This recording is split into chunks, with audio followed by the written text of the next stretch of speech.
Salut David. Salut François. Ça me fait super plaisir de te voir. Une très bonne route, merci. Puis en plus, on a récupéré la dernière Indian Roadmaster en 116. C'est la grosse nouveauté 2020. Et franchement, là-dessus, pour faire Paris-Lyon, c'est juste top. Elle est magnifique, elle passe pas inaperçue en tout cas. Non, les gens se sont retournés sur la route. Ils nous ont pris pour une autre marque américaine.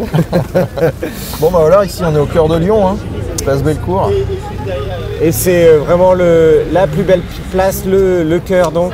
C'est une des plus grandes places d'Europe, c'est le cœur de Lyon parce que c'est là que les gens viennent pour sortir, pour se retrouver, pour se réunir, pour manifester.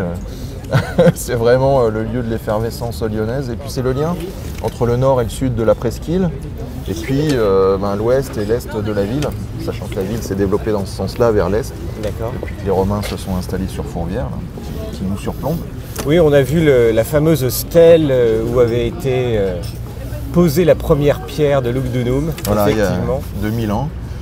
Et voilà, et donc c'est vraiment un lieu d'effervescence, c'est là que je travaille aussi, j'ai cette chance, c'est vraiment un des endroits les plus agréables de la ville.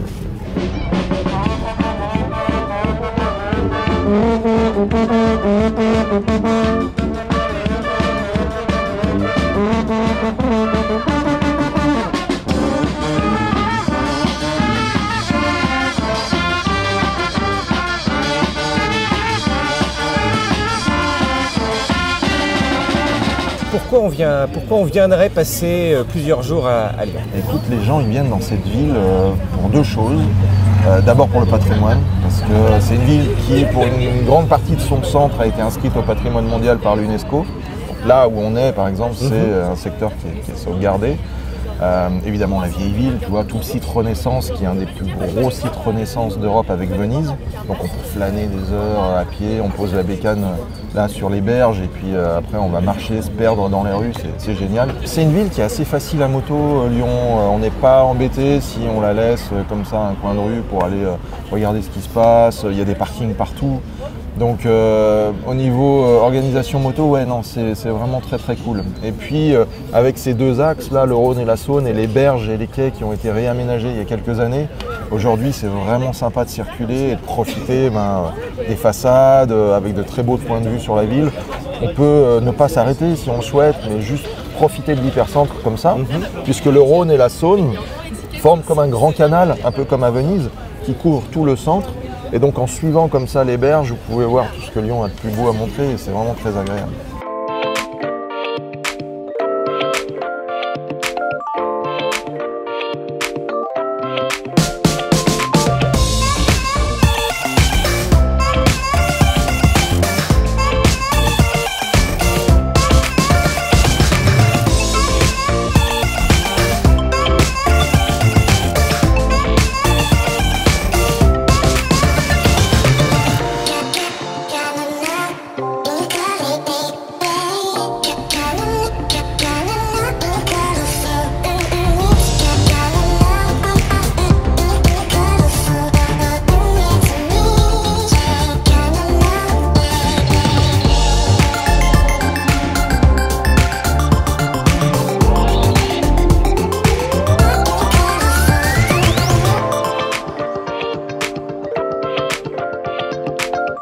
Tu me demandais pourquoi les gens viennent à Lyon, ils viennent évidemment pour la gastronomie.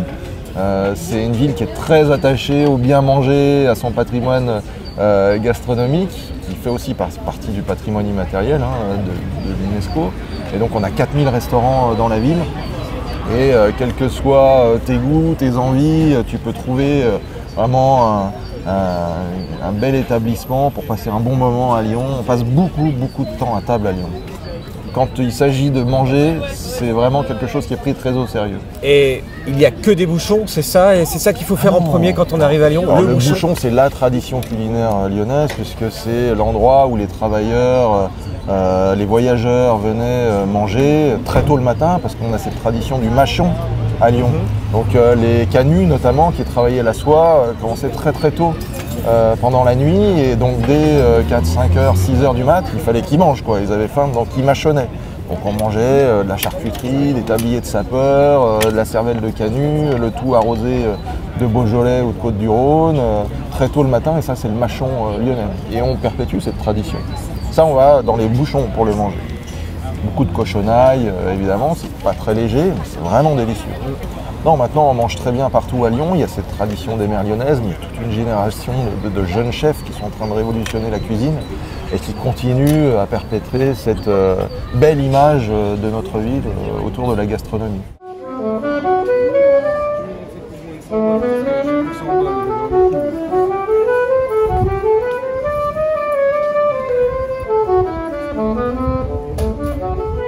Tu parlais justement des canuts qui commençaient très très tôt. Il y a une longue tradition de soieries, notamment à Lyon, et puis de plein de métiers et d'artisans. Oui, ici on est à un bout de la route de la soie, hein, vraiment. Et ici on a une vraie tradition de fabrication de la soie, et des soieries, et des carrés, des foulards, etc. Tradition qui s'est un petit peu perdue, mais qu'on essaie malgré tout de perpétrer. On peut continuer à avoir des ateliers de canuts encore en activité aujourd'hui, en flânant dans le Vieux-Lyon ou sur les pentes de la Croix-Rousse. Beaucoup, parce qu'il y avait beaucoup d'ateliers sur les pentes. Et donc, oui, cette histoire, elle est très forte à Lyon. Bonjour. Romain, bonjour. Bonjour. Alors, vous êtes un tisseur. Oui. Et surtout, vous avez une boutique qui cache derrière un atelier. Exactement. Exactement. On a effectivement le magasin où là, on vend pas forcément des pièces qu'on fait dans notre atelier, mais des pièces qui sont faites toutes dans la région avec des tisseurs ou des imprimeurs.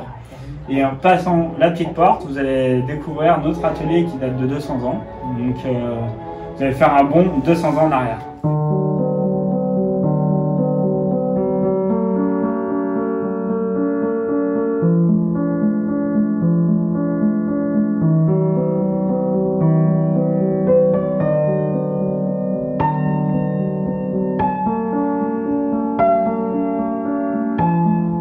Alors Jacquard, déjà, c'est un ingénieur lyonnais, il se trouve là-bas sur le tableau, c'est son portrait.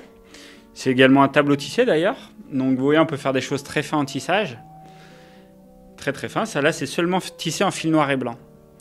Et donc Jacquard, c'est un ingénieur lyonnais qui en 1804 a inventé un système qui se trouve au-dessus du métier à tisser. Donc c'est un système avec des cartes perforées. Et en 1850, donc milieu 19e siècle, donc quelques années après son invention, on a compté 7000 ateliers pour 30 000 tisseurs à Lyon. C'est la capitale du tissage. Et donc il y avait des grandes commandes pour les châteaux, pour l'église également à l'époque. Et puis petit à petit, on a exporté aussi dans toute l'Europe les tissus lyonnais, les tissages lyonnais. Et donc c'était les canuts, les tisseurs lyonnais.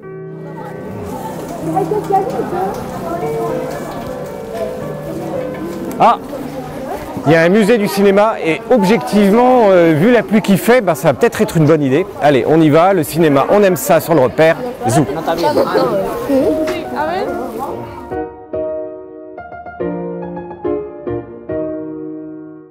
Lyon, c'est l'histoire, mais c'est aussi au cœur du Vieux-Lyon, un coin auquel on ne s'attend vraiment pas. C'est un musée, en fait, un musée du cinéma. Ici, c'est le moyen de vous faire rentrer à travers tous les secrets du tournage du cinéma, de Alien à l'homme bicentenaire, avec à la fois les tournages, mais surtout les secrets de tournage et choses impressionnantes, importantes, extraordinaire. En fait, tout ici est basé sur des montages, sur des maquettes réelles, sur des objets pris, des décors qui ont été tournés, qui ont été réalisés, pour certains nécessitant plusieurs mois. Et en fait, à partir de ces décors qui ont été réalisés, ils ont été démontés et amenés dans ce lieu, dans un lieu qui change d'un musée traditionnel, tout simplement parce qu'on est dans une vieille bâtisse dont on monte les étages au fur et à mesure. On a vraiment l'impression de se déplacer dans le temps. Et en fait, ça nous rappelle énormément tous les musées américains, basés à la fois sur cette odeur un petit peu à l'intérieur de ces murs, sur ces maquettes gigantesques, sur ces écrans qui expliquent tous les détails, et puis toutes ces explications film par film. Vous savez, les frères Lumière qui ont inventé le cinématographe sont de Lyon, à Montplaisir. On peut encore visiter leur maison, là il y a le musée des frères Lumière. Et aujourd'hui encore, c'est une dimension qui est très présente dans notre ville, avec un gros festival de cinéma, et beaucoup de gens viennent pour voir la rue du premier film à Lyon. Donc si parmi vos auditeurs il y a des fans de cinéma, allez vivre ça, c'est assez sympa. Le tout premier film tourné dans l'histoire avec les frères Lumière. Avec les frères Lumière, c'est la sortie des usines Lumière, a été tourné rue du premier film qu'on peut encore voir dans le 8e arrondissement de Lyon, quoi. Et on comprend d'autant mieux l'exposition moto et cinéma qu'il y a en ce moment au Salon du 2 roues de Lyon. Oui, qui est très belle d'ailleurs, hein, qui est très très sympa. C'est sympa de revoir ces séquences qu'on a pu voir sur grand écran avec ces bécanes incroyables, vieilles et plus récentes. Et je trouve que l'expo est très bien faite. Oui, puisqu'on parle de la Grande Vadrouille, il y a la GIF, Captain America, Mission Impossible. Alain Delon à l'affiche. Enfin, quel bel homme. Quel bel homme.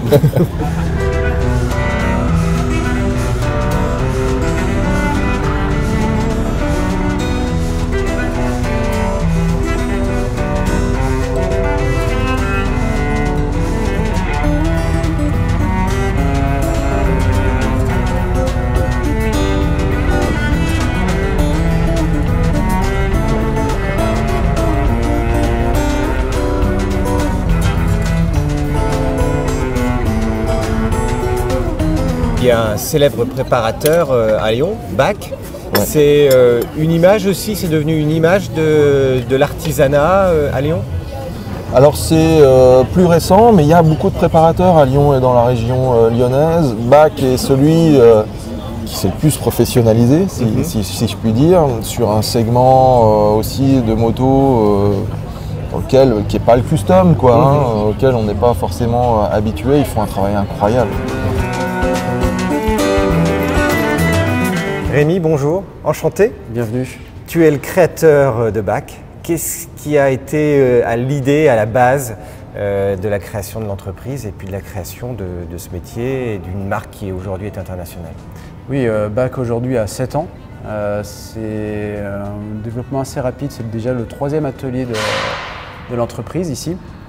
L'idée de base, c'est simplement le fait que je ne retrouvais pas forcément, moi, dans mon expérience de motard, des véhicules, des objets ou des finitions qui me plaisaient. Donc, de ce manque, je me suis dit qu'il y avait quelque chose à créer.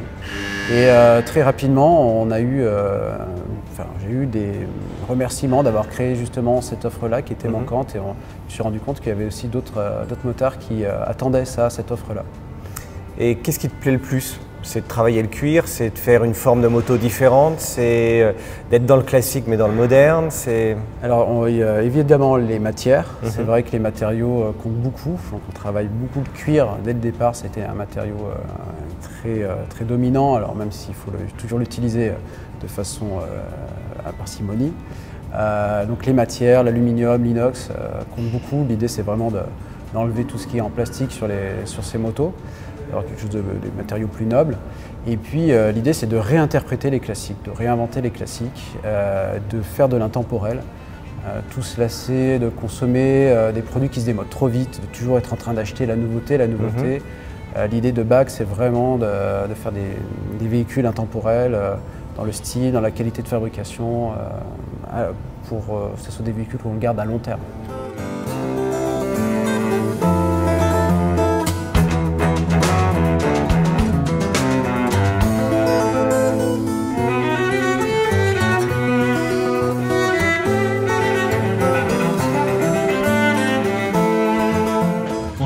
Rodolphe, enchanté. Eh ben, enchanté, merci. Superbe magasin au centre de Lyon. Bah écoutez, c'est un plaisir de vous recevoir, on est très contents. Voilà. En plus, c'est une belle journée, salon du 2 roues en même temps.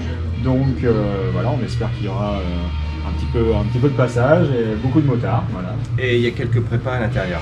Et il y a quelques prépas à l'intérieur, bien sûr. Vous les faites tourner ou Non, souvent on fait appel à différents préparateurs qui peuvent soit nous dépanner au niveau des vitrines. Donc voilà, comme là on a un préparateur import, voilà, donc on a une petite Honda en vitrine qui vient du Canada, donc ça c'est sympa. Souvent on fait marcher les contacts. Et puis après on a aussi certaines motos qui nous appartiennent, comme la Norton qui est là de 64. D'accord. Donc voilà, on fait tourner des choses. Moto perso? Non, pas de moto perso, mais celle de mon boss, mais voilà. Mais nous on essaye aussi de faire découvrir les préparateurs de la région. C'est très important pour nous. Bah merci. Je vous en prie, avec grand plaisir également. Merci.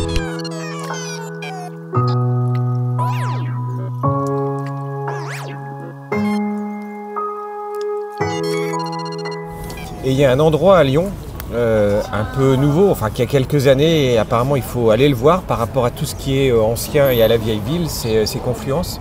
Ah ouais, alors Confluence, l'a bien nommé, parce que comme vous le savez, Lyon a été construite sur la confluence d'une rivière et d'un fleuve, la Saône et le Rhône. Et l'endroit où elles se rejoignent, tout un quartier, une immense zone, a été complètement réhabilité, ex nihilo, depuis quelques années maintenant. C'est le plus gros chantier urbain d'Europe. Et là, en plein cœur de la cité, on a créé un quartier moderne. D'accord. Où tous les plus grands architectes de Nouvelle à Ricciotti, Kopp Immeublot, Jacob McFarlane sont venus créer des bâtiments. Et ça continue, parce que le chantier continue. Et donc on a là quelque chose de très très contemporain qui montre que Lyon s'est développé depuis 2000 ans, depuis les Romains jusqu'à aujourd'hui, et continue à construire son histoire. Et elle est lisible encore maintenant, et c'est aussi ce que l'UNESCO a reconnu, c'est ce développement depuis 2000 ans qu'on peut encore lire dans l'architecture. Rien n'a été rasé à Lyon depuis toutes ces périodes.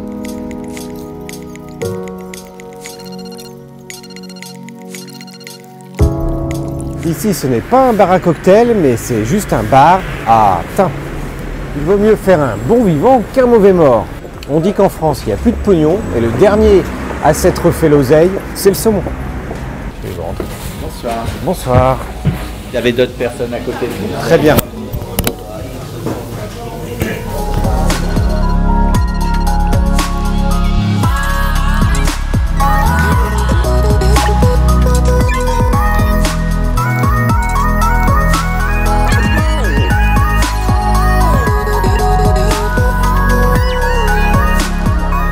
Il n'y a pas de cacahuètes, il y a du graton. Comme il dit ici, c'est pas du mauvais cholestérol, c'est du bon gras. Donc bon appétit. C'est quoi la définition du bouchon lyonnais? Alors là, déjà de 1, c'est l'accueil. Donc après la bonne chair surtout. Donc le fait maison, donc la tradition. Donc voilà. Après dans les plats traditionnels, vous avez inévitablement les œufs en meurette, les tabliers de sapeur, des andouillettes à la fraise de veau. Donc, et bon, sans oublier en dessert, bien sûr, la tarte à la praline. Voilà.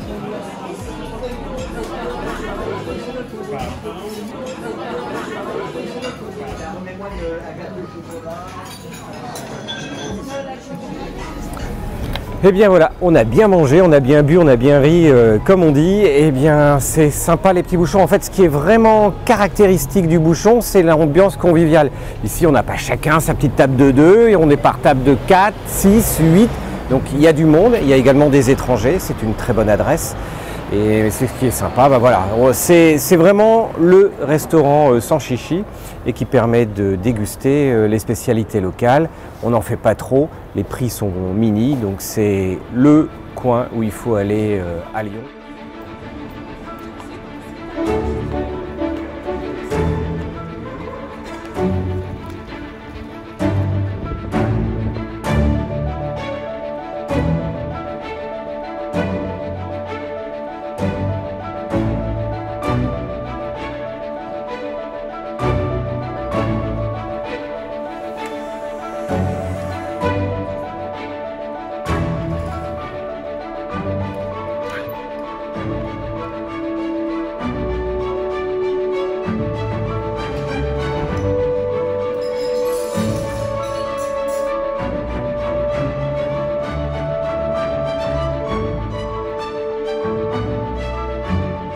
Noémie, bonjour. Bonjour. Eh bien, merci pour cette visite. On est ici au Fourvière Hôtel. Vous m'avez dit que c'est un lieu historique pour Lyon. Racontez-moi tout, faites-nous visiter. Vous êtes ici en fait dans un ancien couvent, le couvent des Sœurs de Visitation, qui date de 1854. Le fondateur était Pierre-Marie Baussan, qui est aussi le concepteur de la basilique de Fourvière. D'accord. C'est la raison pour laquelle vous allez retrouver ici des similitudes avec la basilique de Fourvière, qui est quelque part un petit peu une miniature de Fourvière. D'accord.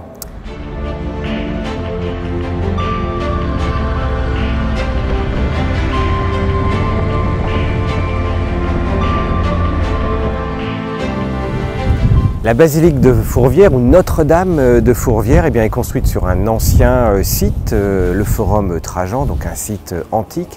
Mais la cathédrale elle-même, la basilique, ne remonte qu'à 1870 quand les Lyonnais, pour remercier d'avoir été protégés de l'invasion, ont remercié la Vierge en bâtissant effectivement cette basilique. Donc elle date vraiment de la toute fin du 19e siècle, un lieu naturellement mythique, d'autant plus qu'il surplombe complètement Lyon, à voir absolument, d'autant plus que pour monter, il y a des toutes petites rues un peu pavées pour les motos.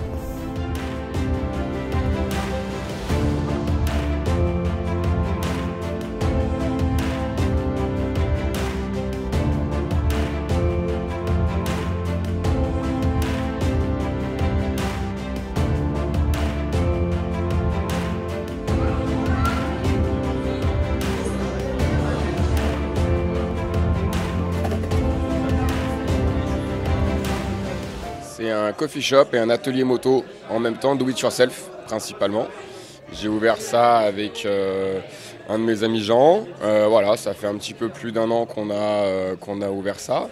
Donc spécialiste du café à l'anglo-saxonne et l'atelier moto où on met à disposition le lieu, le garage pour que les gens viennent bricoler eux-mêmes et entourés d'un mécano s'ils ont besoin. Voilà. Donc le mécano, il est serveur le soir et mécano dans la journée? Pas du tout, pas du tout. Le mécano, il est à son poste, il fait de la mécanique avec son diplôme de mécanique, on le cadre, on commande les pièces, il a son rôle. Puis nous, à côté, il y a vraiment la prestation café, où ça nous tient quand même bien à cœur. Et voilà.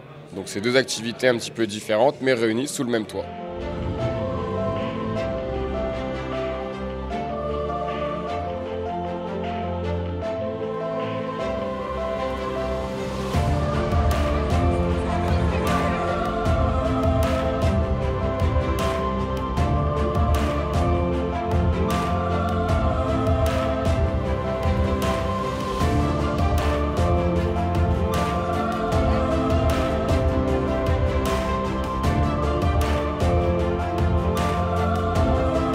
Voilà, c'est ce qu'on veut vraiment vous faire découvrir à travers ces échappées motardes. Ce sont des lieux insolites, mais des lieux insolites pour vivre la ville et pour vivre la ville de façon un tout petit peu différente. Le Collège Hôtel, c'est un hôtel thématique, on pourrait dire. Il vous transporte au début du siècle dernier.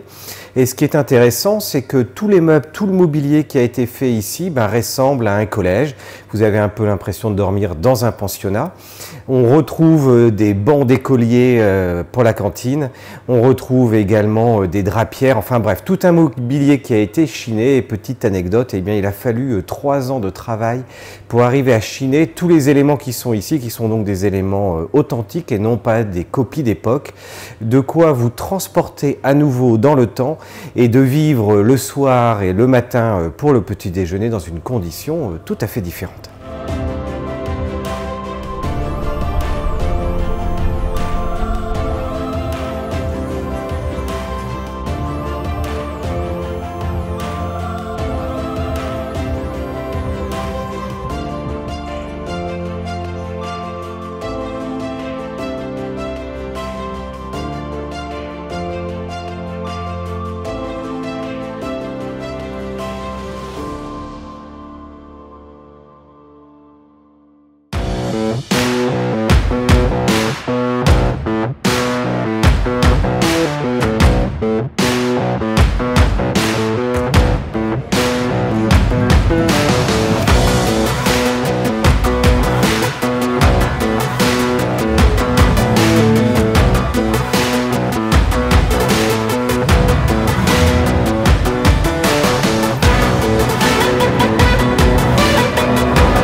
Piece of Chic, c'est une marque que j'ai créée il y a maintenant 7 ans. Au début, c'était une marque de foulard en soie pour les motards. Au début, c'était vraiment plus un coup comme ça, chercher du boulot, je ne savais pas trop quoi faire. C'est plus pour m'occuper. Et puis, il s'avère que ça a beaucoup plu par rapport à tout l'esthétique que j'exploitais. Et puis donc, on va dire d'un hobby, c'est devenu mon job maintenant. Et des foulards, on a développé une gamme complète de vêtements et d'accessoires pour des motocyclettistes, donc des gens qui sont quand même un peu sensibles à l'esthétique des années 30-40. Tout est fait à Lyon. Tout ce qui est impression, préparation des tissus, sur la partie soie, tout ce qui est foulard, c'est fait à Lyon. Après, depuis, j'ai développé de la maille aussi, j'ai développé d'autres choses, des sacs qui sont faits ailleurs en France. C'est en fonction des opportunités artisanales et industrielles, entre guillemets, même si ça reste de la très petite production. Donc on est plutôt dans le cadre de l'artisanat que dans l'industrie.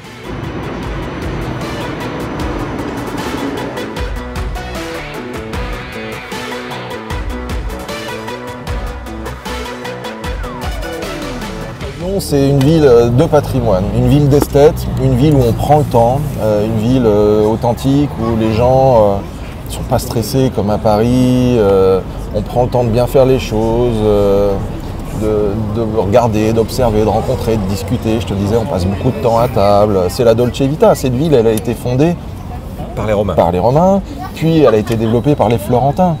Toutes ces belles façades qu'on a vues, ces beaux hôtels particuliers, c'est les banquiers florentins qui sont venus et qui se sont installés et qui ont développé un réel art de vivre dans cette ville. C'est un point de départ du coup, Lyon, pour prendre la route de Napoléon, pour descendre vers l'Italie. Tu pars par où quand tu pars en balade? En fait, ici, on est à un carrefour. Donc c'est un point de départ pour plein d'itinéraires. Parce que tu es à la porte des Alpes. Donc tu peux faire la traversée des Grandes Alpes, tu peux faire de très beaux itinéraires. Là, tu es à 1 heure de la Savoie.